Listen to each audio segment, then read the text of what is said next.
This tutorial is about test cutting. Test cutting as a beginner. A lot of people want to test cut, but they have a lot of difficulty how to properly cut the item. Now, there are a few things that we have to take in consideration, and today I will cover a few of those. So what I'd like to do now is have a student here. This student has been working with lots of katas. She can work the sword very, very well. But now it's come to the point where she has to use a shinken, which she is still slightly afraid of. And of course, it's like dry firing a pistol for a long time, and finally you get to use rounds. You're a little apprehensive after the first couple of shots. So nevertheless, what we're going to start doing is we're going to start cutting with a traditional sword, a regular classic Japanese sword, and a heavier sword. So you can see the difference how a beginner can cut with a lighter and heavier sword and the differences that produce.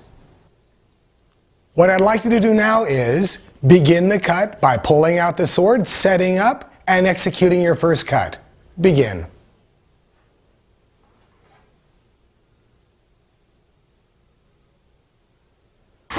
Stop. Now what happened is the student didn't focus.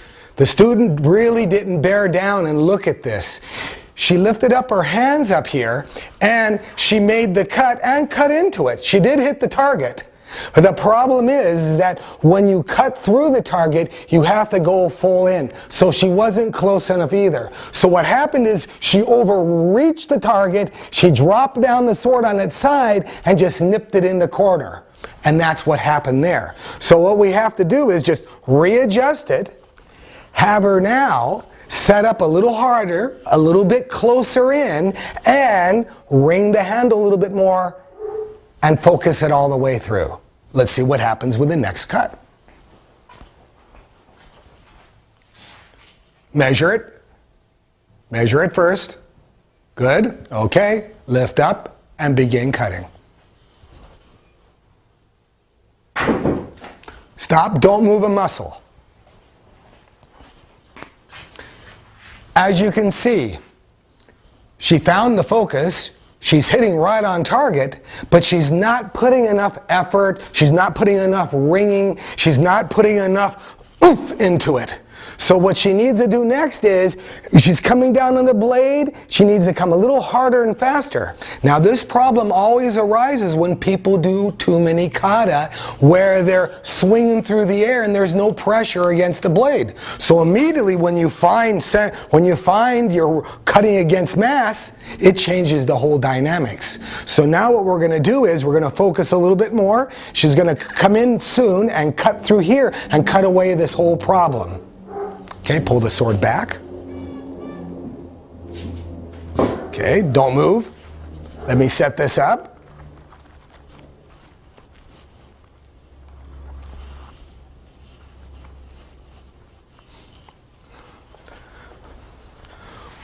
Okay, measure where the sword is again. Good. Put your hands a little closer together a little bit. Ring in well. And now I want you to set up. Look at the target, look at the next rubber band. Ring it a little bit more and put some pressure through it this time. Nice, don't move a muscle. You noticed how the sword went this time. It stopped where it should have stopped. She had a really nice cut here. Nice 1 to 7 cut on our side, 11 to 5 to your side. There's not too much laying over, so this is a very, very nice cut. Now, the difference is at the very end when she was cutting, she put a little bit more effort into it and it cut through the whole mat. That's how the cuts should be consistent all the time. Moreover, you must remember this. A lot of times when the mat is first cut, it's a little bit higher than people are used to, and the first 1 or 2 cuts doesn't work as well. But when you get to the middle of the mat, most people have their best cuts during that time. So if you're having the same problem, just know that you need to make adjustments with your elbows, closing in and moving up to the target for the top as you do the bottom and the center. What I'd like you to do next is, don't move, Set up again and cut the exact same way 3 to 4 inches down from that cut. Make it consistent. Don't move a muscle. This is what happens a lot. So you do a good cut and then you come in like this. The cut was nice, the angle was nice, but then she went back to just working on just this. She didn't put the shibodu in there like she did before. There wasn't that pressure. So if you go back in the video a little bit, look at the prior cut to this and this one, you'll see in her face and her muscle and everything, the technique just wasn't snappy to get through the whole target. Pull the sword out. Don't move. Okay, look at the rubber band there. Set in hard. Begin.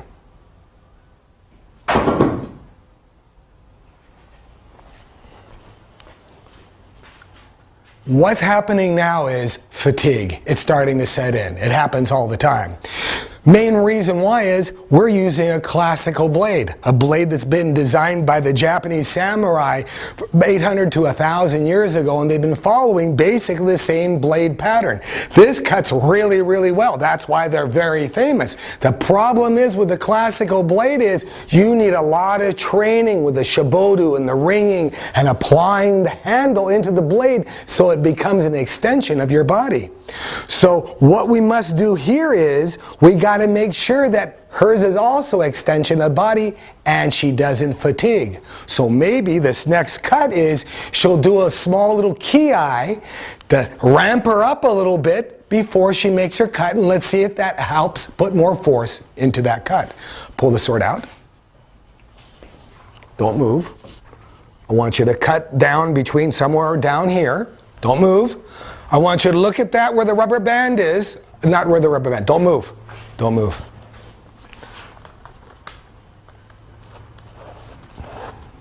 I'm going to come in here, put it at a different angle.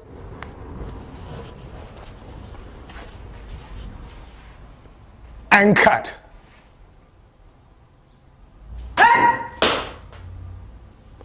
Good piercing ki. As I just said, the ki was really well, but it was a misplaced ki.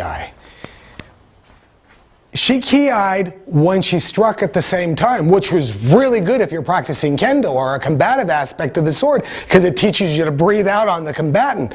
But when you're test cutting, you should have done a little ki'ing before the fact, set yourself up, and brought it down for that. But you noticed that she did make a cut into the other. Now, I can do this last cut here. If I set this up, just about right here, I want you to be able to cut from here to here, ki before, center in on the rubber band, and then, after about maybe 1 or 2 or 3 beats after the ki, then make the cut and put some force into it. And let's see if we can make this last cut as well as the middle one. Okay, measure up first, just because. Lift the sword above your head. Look at the target where the rubber band is. Stare at it. Ki hard, hold it for a couple beats, and then make the cut.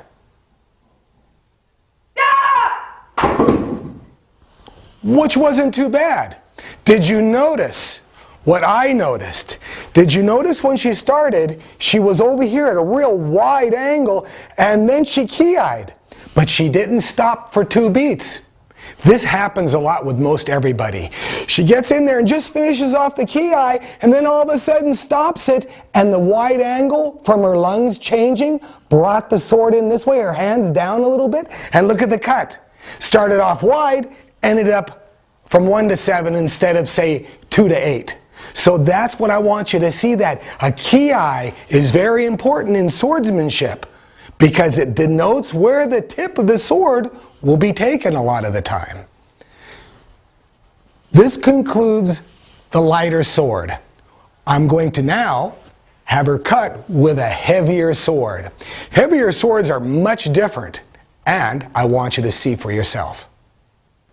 We just finished using the smaller classical blade made by Century Martial Arts, the Signature Series. Now we're going to be cutting with what is known as the cutting blade, the much heavier blade. If this is a 2-pound blade, this is a 3-pound blade. So what I want us to do is just compare the two again and see what will work better for you. The classic blade where you do a lot of katas and a lot of test cutting, or the cutting blade where you leave it up on your mantle and you bring it down, you do some test cutting and put it back up on your mantle. So what we're going to do next is we're going to cut this tatami mat with the cutting blade. This is her first time cutting with this blade, and I want you to see the reactions and the differences in the dynamics between the two blades. Okay, draw the sword, lift it above your head, measure in, come in a little closer, don't move a muscle.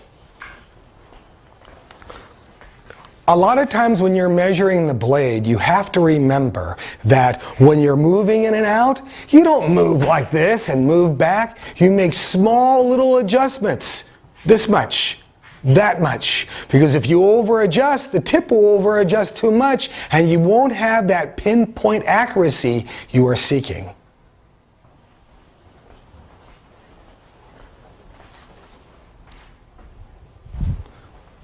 Okay, I want you to look at the top. I want you to look at the first rubber band, cutting just right above that. Lift the sword above your head, focus, and cut when you want. Okay, don't move a muscle. Did you notice that she slowly moved the blade down, but it easily cut the mat? Did you notice her face and everything went thump a little bit with the cut too? Go back and re-look at it. She was taking the blade and putting the weight behind her, and she was following the blade.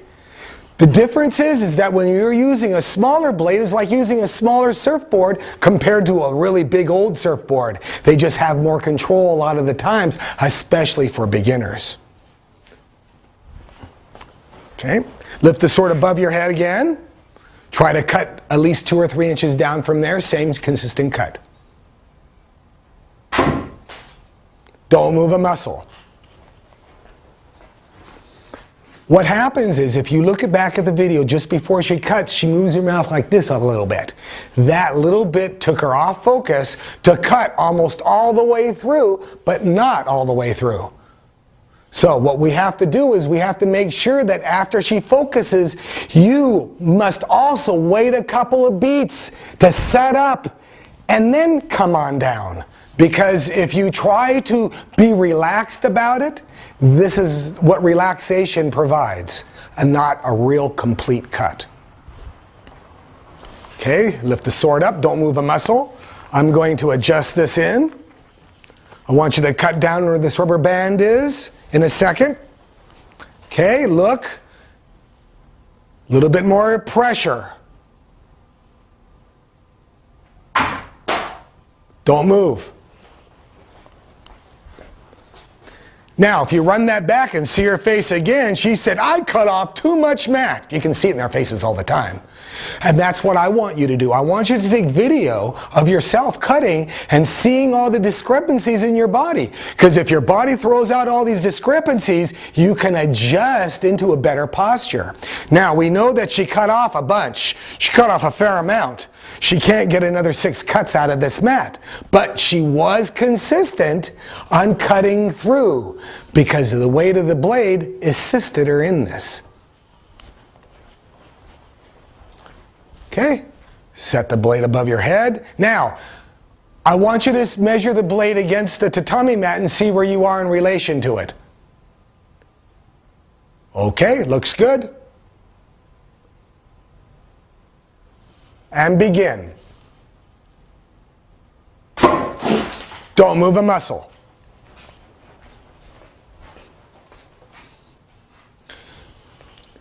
What happened here is when she came down, she's fatiguing now. Her wrist, her right wrist was weak. Her left hand was holding it. If she just would have done this left-handed just like this and thrown it out, she probably would have cut to the mat. But she didn't. She came in with this right hand and she let it turn under like this. So you can see the cut. It gets down, it turns under like this. It comes a little bit more like a charcuterie a little bit more of a crescent cut.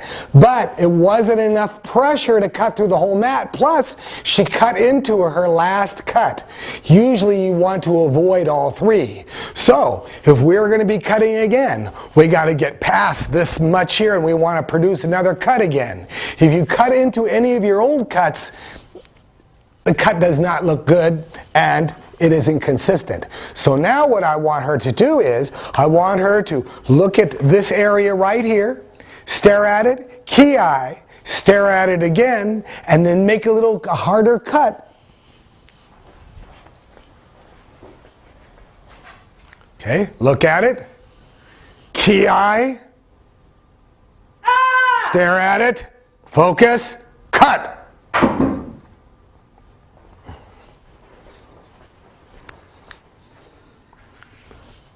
Yeah, my arms are crossed. They're crossed. They're really, really crossed. But hey, this is test cutting. This is why it's so hard. If it was easy, everybody'd be doing it. It's like golf. It is not easy, just because. So what I want you to look at here is, why did this happen? Easy. Fatigue. She's tired. The sword comes in, catches its own way. A lot of times when you're not ringing your sword in well enough, it starts taking on its own way and it will follow the least resistant. Sort of like a skateboard, or you're on a pair of skates and you're on the sidewalk and it hits the line in the sidewalk, it pulls you in there. Or like you're on the road with a motorcycle, it hits a line, it pulls you into it. Same thing here if you have weak wrists. So if you find yourself cutting through the mat and the sword's going woo, woo, woo, like this, chances are you're not ringing it well. Here, stand back for a second.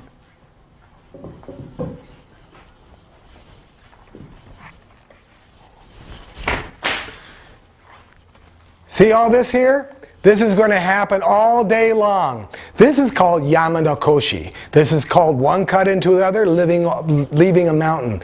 So what's going to happen is, this thing is all dead. But I want you to see that you'll end up having a flower like this. This is what we call a flower. It's a beginner's ikebana. Beginner's ikebana. But I want you to see this, so when you're spending a fair amount of money on your mats and you're going, man, this is happening and I can't afford this anymore, because that happens a lot. Take the mat, cut it in half, and use half mats. That way you'll be able to cut twice as much when you're beginning and get consistent cuts down, and then you can go on to a full mat. If you go into our tutorials, Century Martial Arts, on their website on how to build a stand or how to roll a tatami mat, all that information is there. Just go on in, click on, and enjoy those tutorials too.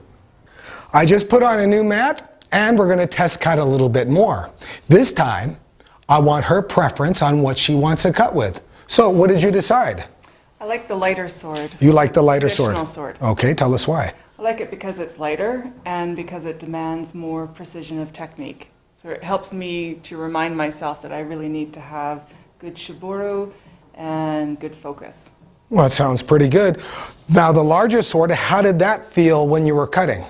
Felt good the first couple of cuts. Yes. Because it was easy, because it could move with gravity. The weight of it could move with gravity. But then my arms got tired and my cuts weren't as good. So you probably have to be Thor or a Tarzan type of person and manipulate a heavy blade like that.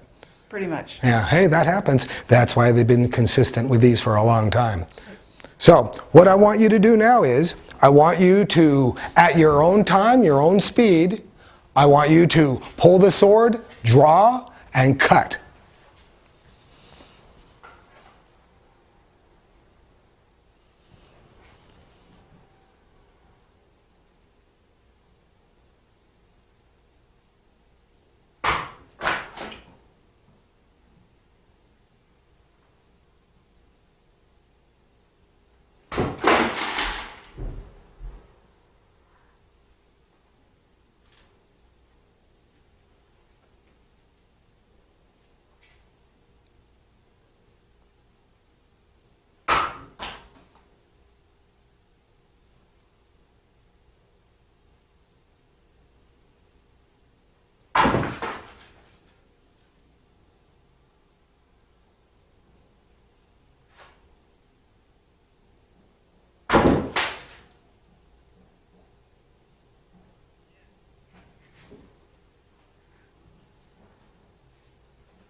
Stop, don't move.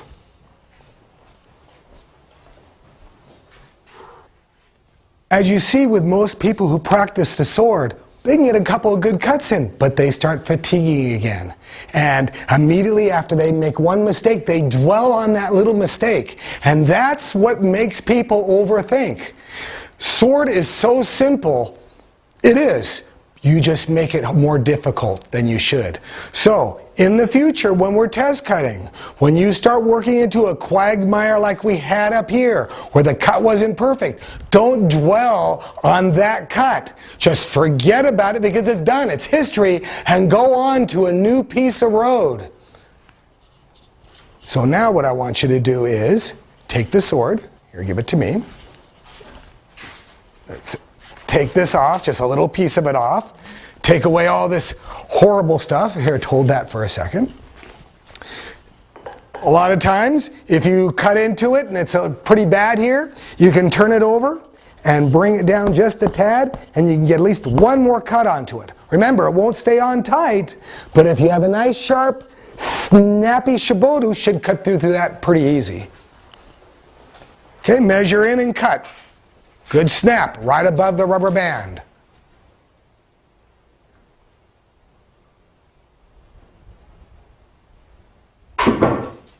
Don't move a muscle.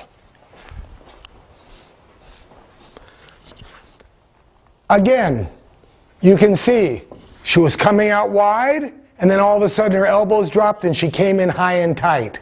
That happens to everybody. A lot of times, someone starts here and they start making J's, or someone makes an L when they test cut. Look at it this way. You're in an airplane, you're landing on an airfield, you're landing on the runway. You don't land and immediately turn. You coast for a while until you can turn slowly. Same with this. The minute you start the cut, you got to keep it consistent till the cut is over, or it will take a mind of its own. This has been some good test cutting though, just because is that when you first test cut, you can't get a hole-in-one every time. Remember that. It's like golf. How long does it take to get a hole-in-one? Just look at it that way. But the more you practice, the more you cut, the more proficient you will become.